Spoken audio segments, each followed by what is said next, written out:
మరి నిన్నటికి నిన్న చాలా చాలా దురదృష్టకరం. మరి పాపం ఆ అమాయక ప్రజలు ఏం అన్యాయం చేశారండి? ఈ తెలుగుదేశం ప్రభుత్వము ఏదైతే ఆ వాల్వో బస్ ఫైర్ యాక్సిడెంట్ జరిగిందో ఆ వాల్వో బస్కి సంబంధించి ఫిట్నెస్ సర్టిఫికెట్ ఆల్మోస్ట్ సంవత్సరన్నర కాలం నుంచి ఫిట్నెస్ సర్టిఫికెట్ లేదంట. అసలు ఎంత దారుణం అండి, ఎంత దుర్మార్గం అండి. మరి ఫిట్నెస్ సర్టిఫికెట్ లేకపోతే అధికారులు కానీ ప్రభుత్వం కానీ నిద్రపోతా ఉందా అని అడుగుతా ఉన్నా. ఇది కేవలము వెలుగులోకి వచ్చిన ఒక అంశము. వీళ్లే గనక ఒక డ్రైవ్ చేస్తే రాష్ట్ర వ్యాప్తంగా ఇలాంటి లక్షల కొద్ది వాహనాలకి ఫిట్నెస్ సర్టిఫికెట్లు ఉండవు. మరి ఈ ప్రమాదాలకి కారకులు ఎవరు అని అడుగుతా ఉన్నా. ఈ ప్రభుత్వం కాదా? మరి ఈ ప్రభుత్వాన్ని సుమోటోగా తీసుకుని సుప్రీంకోర్టులో హైకోర్టులో కేసులు వేయాలి వీళ్ళపైన, ఈ ప్రభుత్వం పైన, ఈ అధికారుల పైన, వీళ్ళందరిపైన. అభం శుభం తెలియని 19 ప్రాణాలని 20 ప్రాణాలని చంపడానికి వీళ్ళు ఎవరో అని అడుగుతా ఉన్నా. ఇది కాకుండా ఆ వాహనానికి ఇన్సూరెన్స్ లేదంట. మరి ఇదే కాకుండా సుమారుగా ఆ వాహనం పైన సుమారుగా 16 ఈ చలాన్లు ఉన్నాయంట. అసలు ఎక్కడికి వెళ్ళిపోతా ఉన్నాము? అంటే 19 మంది సజీవ దహనానికి కారకులు ఈ ప్రభుత్వం. ఈ ప్రభుత్వానికి నైతికత లేదు ప్రభుత్వం కొనసాగించడానికి.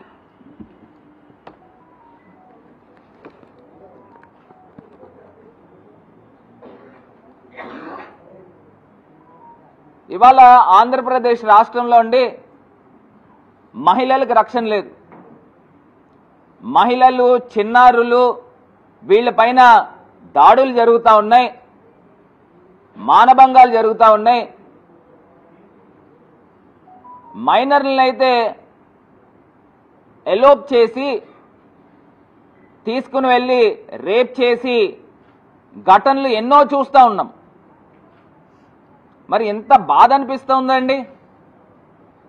నేను అడుగుతా ఉన్నా, ఎవరైతే ఈ పొలిటీషియన్స్ ఉన్నారో వీళ్ళకి పిల్లలు లేరండి? ఆడపిల్లలు లేరా? మన ఇంట్లోనే ఆడపిల్లకి ఈ రకంగా ఘటన జరిగితే ఏ రకంగా ఉంటుంది? గుండె తరుక్కుపోద్ది.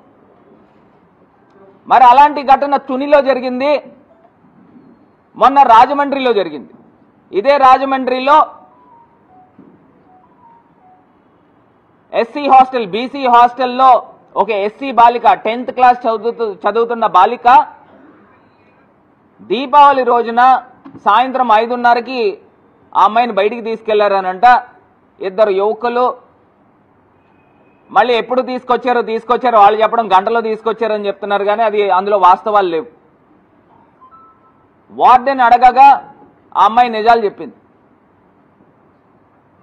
అంటే ఆమెని ఒక 2 యువకులు ఆమెని లైంగికంగా లోబర్చుకుని, ఒక మైనర్, ఇంత ఘటన జరిగితే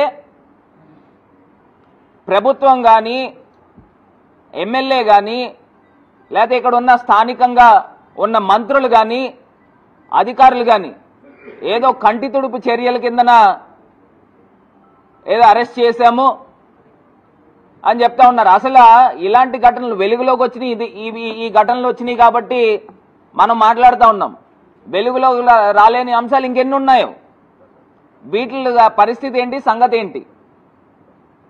మరి దాన్ని బేస్ చేసుకుని అక్కడ బీసీ హాస్టల్ దగ్గర మేము ధర్నా చేస్తే మా పైన కేసులు.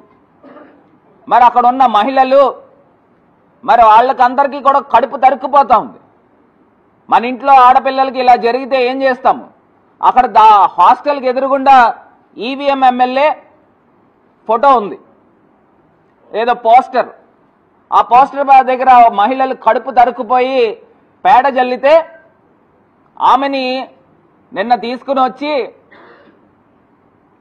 3 టౌన్ పోలీస్ స్టేషన్లో 10 మంది, అను యాదవ్ ఇంటికి 10 మంది పోలీసులు వెళ్ళి ఆమెని అరెస్ట్ చేసి 3 గంటల పాటు హై డ్రామా నేను వెళ్ళేదాకా నాతో వాగ్వాదం పెట్టుకున్నారు. నేను వెళ్ళేదాకా వదిలిన సందర్భాలు లేవు. నేను అడుగుతా ఉన్నా, ఈ ఈవీఎం ఎమ్మెల్యే ఏమన్నా దేశ నాయకుడా లేదా ఏమన్నా స్వాతంత్ర సమరయోధుడా? ఇప్పుడు ఎస్సీ బాలికకి తీసుకొచ్చి రేప్ చేసి ఆమెను మళ్ళీ హాస్టల్లో పెడితే ఎదురుగుండా ఫోటో పెట్టుకుంటే స్థానికంగా ఉన్న ఎమ్మెల్యేని ప్రశ్నించరండి? కడుపు తరుకుపై పేడ జల్లింది. నేను అడుగుతా ఉన్నా, ఈయనేదో పెద్ద దేశ నాయకుడి కిందన ఆమెను తీసుకుని వచ్చేసి